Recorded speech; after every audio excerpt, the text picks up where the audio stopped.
Bismillahirrahmanirrahim. So we are live. Alhamdulillah. Assalamu alaikum wa rahmatullahi wa barakatuh. Mufti sir. Wa alaikum salam. Umar, how are you doing? You okay? I'm good, thank you very much. Excellent. So this is our first video together. It is. It's strange because obviously we talk quite often. So we're going to keep this quite relaxed. It's going to be as normal as possible. Obviously, knowing that lights, action, camera are on us. Yeah, definitely. I've kept my hat on because it's cold outside. Alhamdulillah. Excellent. So we're going to talk a little bit about where we are in our journey, our 21-year, 22-year journey that started separately, and now over the past 2 or 3 years it's merged, and what we're doing together. Bilkul. Yeah, I think as an intro, I think that's very useful for those who haven't been following. Just a quickie from my side then. Go back, world of science, going back nearly 3 decades, actually, maybe even a little bit longer. So world of science, and then science into education, education into academia, also at the same time into kind of more Sharia, yani alamiya, iftar, and then moving into sort of the business world, because initially, due to Sharia compliance, that was my kind of way in. But then now, over the last sort of 3-4 years, sort of on a number of projects that you and I have been thinking about, and obviously now, alhamdulillah, we brought about. Yeah. So from scientist to scholar. Yeah, SS. SS. Yeah, many people always say, don't they, that how can you balance those two kind of what seem to be like worlds which should pull you apart? Yeah. A man of science is a rational man. He doesn't believe in things, and sadly, the way certain society is that do we really believe in fairies? Do you believe in flying horses? Do you believe in trees in the sky? And they try to kind of ridicule it just to sort of make you feel as silly. And if you did say yes, I do. And then you've got obviously this world of reason, rationalize, prove, evidence, and all the rest of it. So some people do say, how don't you find a contradiction? But alhamdulillah, there's no contradiction there whatsoever, because where science stops, that's where faith starts. That's fascinating. And we've had a lot of fascinating conversations around this. We have that over the years, alhamdulillah, because when it comes to Allah subhanahu wa ta'ala mentions repeatedly throughout the Quran that look to the skies, أَفَلَا يَنْظُرُونَ لِلْإِبِلِ كَيْفَ خُلِقَتْ, look to the camel, do you not see how it was created? So Allah subhanahu wa ta'ala doesn't want us to believe blindly or be led to belief in him blindly. He wants us to reach to that with conviction, so that we are, as we say, when we were chatting earlier, joking about, ayn al-yaqeen and ilm al-yaqeen. Yani, ilm al-yaqeen is one thing, but he actually wants us to progress through the journey and actually believe, because when we see, for example, the unique nature of the camel, how it was created and how it can survive in such difficult terrains and difficult circumstances, in a desert. But similarly, some of the images you shared, Yani, the way we had the Hubble telescope, and now this new telescope, which literally blows the Hubble telescope out of the park, and they're showing this tiny little, 1 centimeter square image, and saying that there's X number of million stars or billion stars in there, and galaxies and whatever. And then you just kind of think, it's mind blowing, isn't it? So when you start to see things like that, that leads you to belief in Allah. It doesn't necessarily lead you to say, oh, that means I don't believe in Allah. Actually, you think that, subhanallah, all this makhluqat, all this, and if we're gonna, what's the alternative? And then you hear the alternative, isn't it? Oh, well, survival of the fittest, mutations, chance. As long as you leave something for long enough, then things will happen. But we know that's not, that's not an answer, really, is it? So the only answer that you can accept is that there's a Khaliq, there's a creator.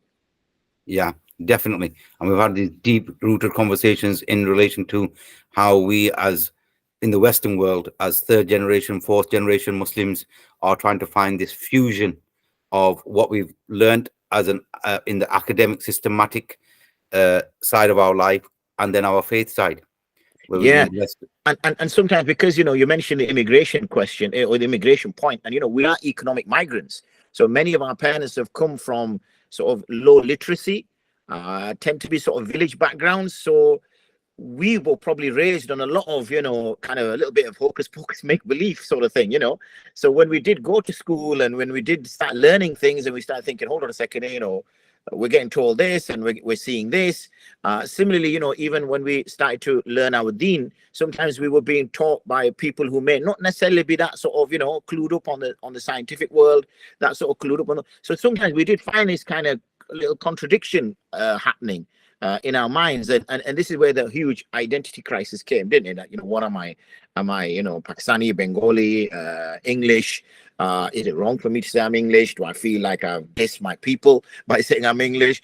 If I am Pakistani, then how come I don't feel like a Pakistani when I'm in Pakistan, or when I meet people who, and then you got this kind of the disenfranchised youth as a result of that, because you got all these youngsters then kind of not belonging here, not belonging there, and trying to find their own identity. And sometimes that identity then is borrowed from the African American community, who also felt a little bit alienated and disenfranchised. And then the street life comes in, and they make their own society. No, definitely. That was because we hear those things of Guy Fawkes bonfire night. It just come to my mind then, and you say no, it wasn't. It was, and they're taking it way back. It was when they burnt Ibrahim alayhi salam, or when they burnt prophets, and you're thinking, hold on, in school we're taught about Guy Fawkes with facts and figures. You're telling me about stories that does it actually, even though there could be some hidden truth in that, there's no facts, is there? It's no. This, and can you remember the good old days? Why do we read namaz? Because we said so. Yes. Yeah. That's it. So because it wasn't, we were kind of, in a way, it was just accept as it is. But, we were going to educational establishments where we were asked to be curious. We were asked to question. We were asked to investigate. And then we were sort of in another environment where those sorts of things were sort of not taboo, but kind of frowned upon, something that we don't do, this is wrong, whatever. But that's not really the right way about it. Alhamdulillah, we're very fortunate now. We have many UK-based, Western-based ulama that have obviously born and raised here, and they have a completely different dialogue with their students compared to, say, you and I would have had, going back 40 odd years, nearly 50 years, where we would have been in students, and therefore we would have been told, you don't ask that kind of question, this is wrong, whatever. Now there's a much more open environment, and the answers are there as well. You see, Islam can answer those kind of questions, which maybe the ulama, or maybe because many of them weren't necessarily ulama, they were just the street elder. I remember one of the first masjids I went to, or madrasa I went to, was they didn't have an ustad. They were just the street elder. He was just the eldest guy with the longest beard, so he became everyone's ustad. But then time moves on, and alhamdulillah, we managed to get some good quality ustads coming over. And then and then as we grow up, then we're sort of giving. So then that alienation thing starts to disappear, and you start to feel comfortable in your own kind of skin, in your own environment, and being able to, and you get very confident in being able to debate things, whether it's evolution or whatever it might be, materialism, you can start to debate those with confidence. Yeah. And so going from scientist to scholar, or us as a community evolving to where we are within second, third generation. And we've discussed that we own, all credit goes to our predecessors, our forefathers that helped establish these communities for us. And we cannot look at that in a derogatory light, right? Absolutely. Just today, in fact, funnily enough, one of my students who's based in the Netherlands just reached out to me. We haven't talked for quite a while, and we just shared salam and du'as and how things are. And, he was very happy with what we're doing in RG Group and RG Advisory. And he says, Mufti, it's like when as economic migrants, our first maqsad was, he's a born Dutch indigenous, he's a convert to Islam. And he says, the needs were the necessities, the masjid, the madrasa, the maktab, yani religious needs. And then it went to food, yani halal. We've got to make sure it's halal. And then it moved to other areas, and slowly we've progressed generation by generation. Education, then the Darul Ulooms, the madrasas came as well, the Islamic schools then came later. So there's always been a generation that's brought something to the community to make sure that we keep our Muslim identity in the environment we find ourselves in. Similarly, we see with RG Advisory in particular, we've seen that, hold on a second here, there's so much, we're an entrepreneurial community. There's a lot of business we do. Are we doing business properly? And that's really where, this kind of first conversation started, going back several months, if not years, and how we've sort of moved along with that. Yeah, and I think I was talking about these.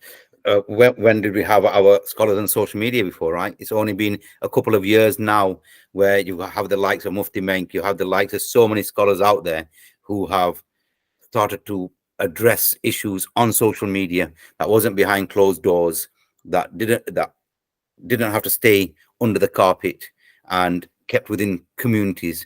We've become a lot more integrated into society now. We have our businesses are now, we've hit mainstream within the Asian or the Muslim community has hit the mainstream. There's companies that are now first generation unicorns. There are people in high levels of politics. There are people in high levels of business. There are people in high levels of education. And the naturalization of those societies are starting to merge, and the emergence of where we hold the value, or where our value propositions are to adding value to the UK or to the Western world, is starting to become a lot more clearer, right? That's right. It's the maturity of the community. When the community starts, you look at your immediate needs, don't you? What do we need? And because of obviously the environment we grew up in, obviously you're roughly the same age as me, and we know that racism was rife. Back in the 70s and 80s. I'm sure we can share a story or two of what happened, what we experienced, what we went through. Ointment, Combat 18, NF. These were words we used to hear because I lived not too far away from the Bradford City football ground. So literally on a Saturday, on the bottom of our street, there'd be hordes of football fans. Obviously, when you see brown-skinned people in the 70s and 80s, it was something really unique. So we were targeted, and then obviously the schools we went into, and then even in work, we were in places where we might have been. I remember when I first started as a research scientist, I was one of the only few brown-skinned people there. It was a white absolute. So it's natural to be inner focused, internally focused, and meet your own needs. But as we've become more accepted by the wider community, maybe those fear factors have gone, legislation's come in to protect minorities. You've seen us grow. And I think that's when a minority feels confident that it is seen as an asset, it's not seen as a problem, then you start to see it given to the community. So now you'll see a lot going on, whether it's on the kind of philanthropical area of how much the communities give back to, especially in the kind of crisis that we've gone through, and the COVID area where lots of masjids and community centers are opening their doors and providing food for the homeless and for those who are struggling in this kind of economic crisis that's going on, to, like you said, business, where some of the biggest restaurants now, or those which are highly regarded, are coming from the Asian community. So yeah, it's grown, it's matured over the years. Yeah, and so this is where our world started to collide, right? In the sense of, we are now at a point where we need to create products and services that blend both together.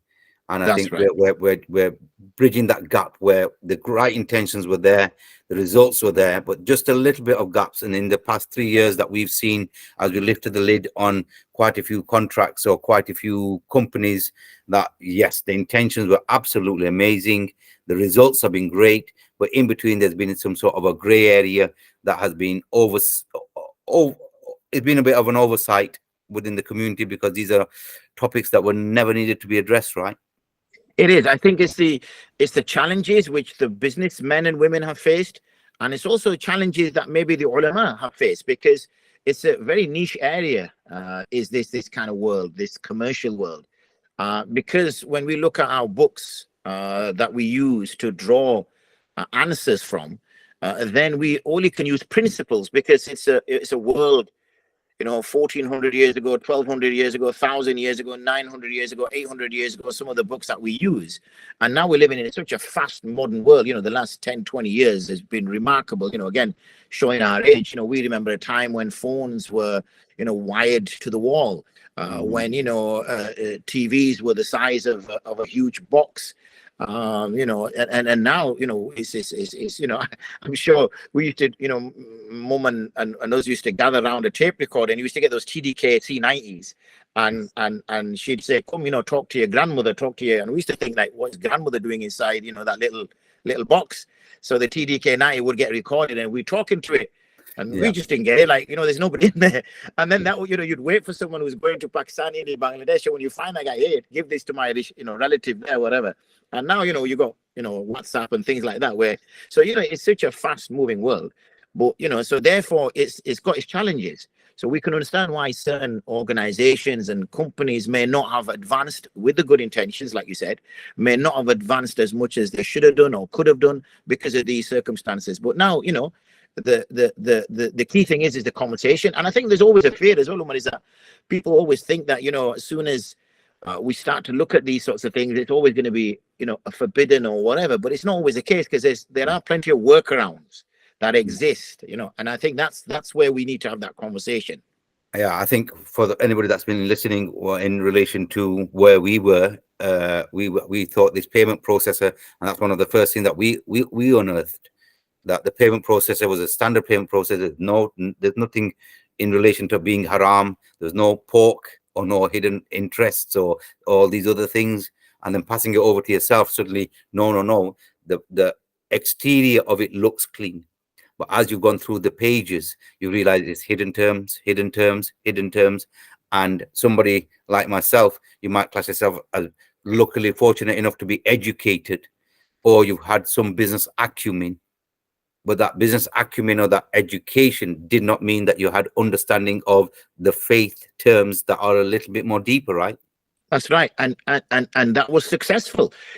We didn't get a brick wall to say, sorry, no can do. It was successful. So that showed that with the right kind of motivation, we can be successful. It's like the question that normally gets asked, doesn't it? That somebody in the office will ask that, can I not just pray all my salahs when I come home at 4 o'clock, 5 o'clock? And you'll say, no, you can't.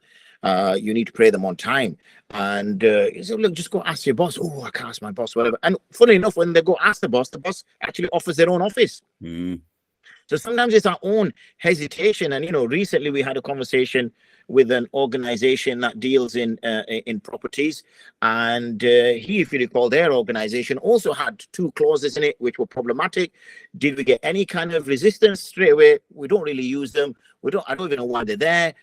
Good shout. I knew a little bit about that one, but I wasn't aware of the second one. What I'm going to do is, don't worry, we're going to remove them. Problem solved.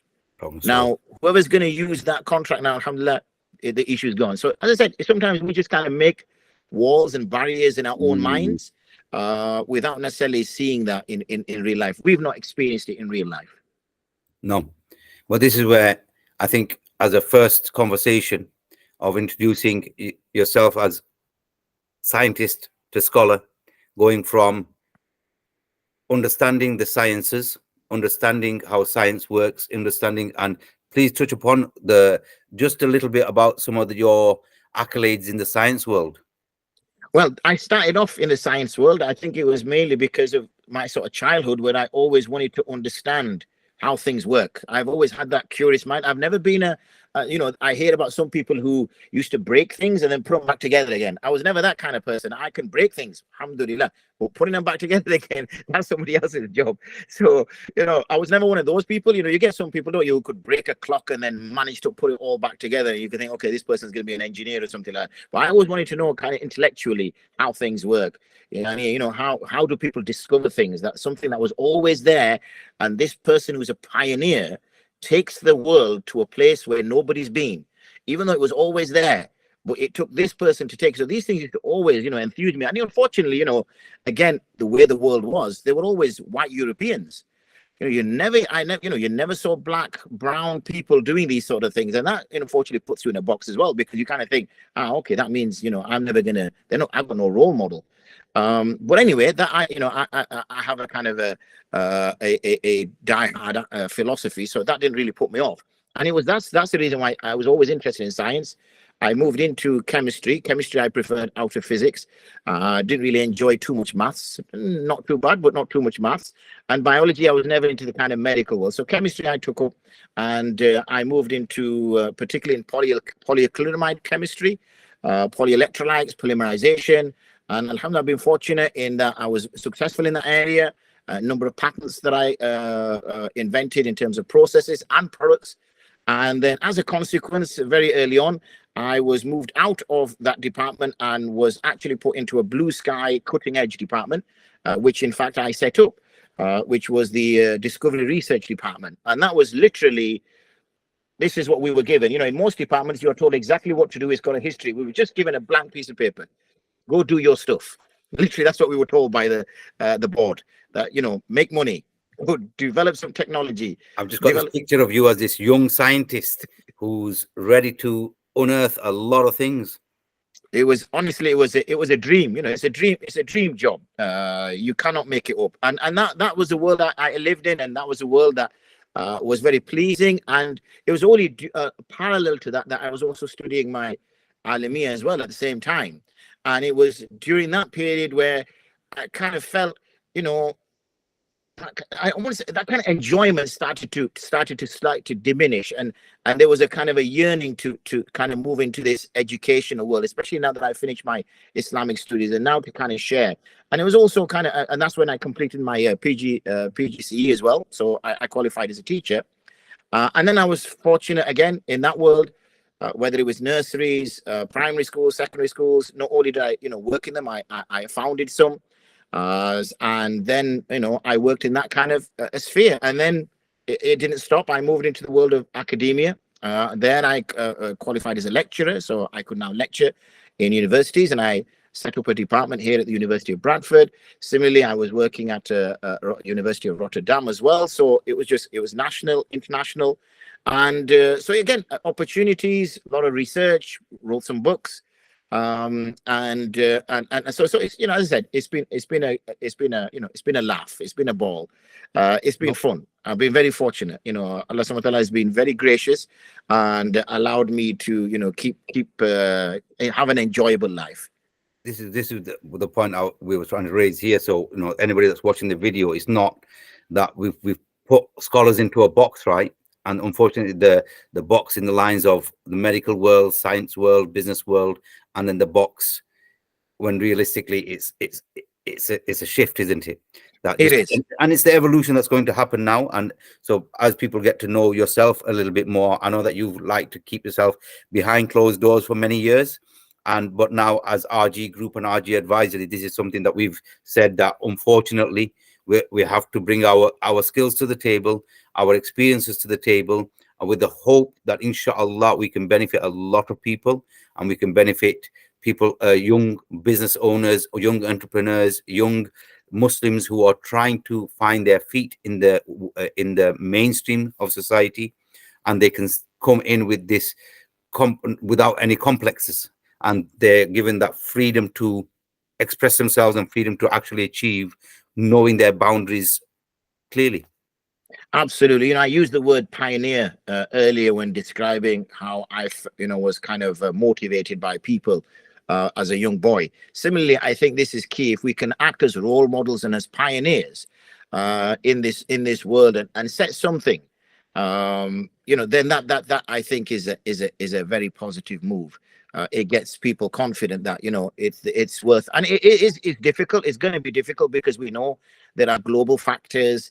The world has been working in a certain way for a long time, and things take time. We know even countries have struggled to make headway in certain things, but that doesn't necessarily mean that we sort of give up the ghost and not do anything. We just keep pushing and making those changes.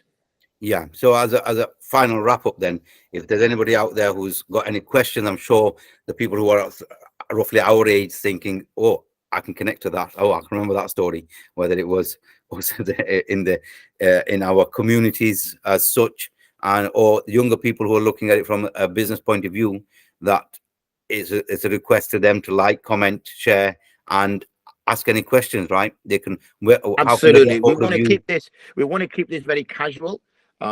We've not absolutely nailed down the format, and this is going to be a regular thing. And we can look at how we interact with people. Maybe once we got this going out as a live, we can even have people putting questions up whilst we're going out on a live, maybe interacting with us a little bit more. So it feels. Or, however, as I said, this is a public service in a sense. We want to reach out to the public. We want to talk to the public. So we're more than happy to do that. But yeah, inshallah, we're hopeful that this is a useful exercise. So absolutely concur with that. Thank you very much, Mufti Sab. I think you've got a big event happening anyway. Yes, make So dua, inshallah. My youngest daughter graduates, inshallah. So make dua for that Allah accepts her striving over these years and that He utilizes it in the khidmah of Deen. we shall catch up soon. Inshallah. Have a wonderful Excellent. evening. And yourself. Take care. Salaam alaikum. Assalamu alaikum wa barakatuh.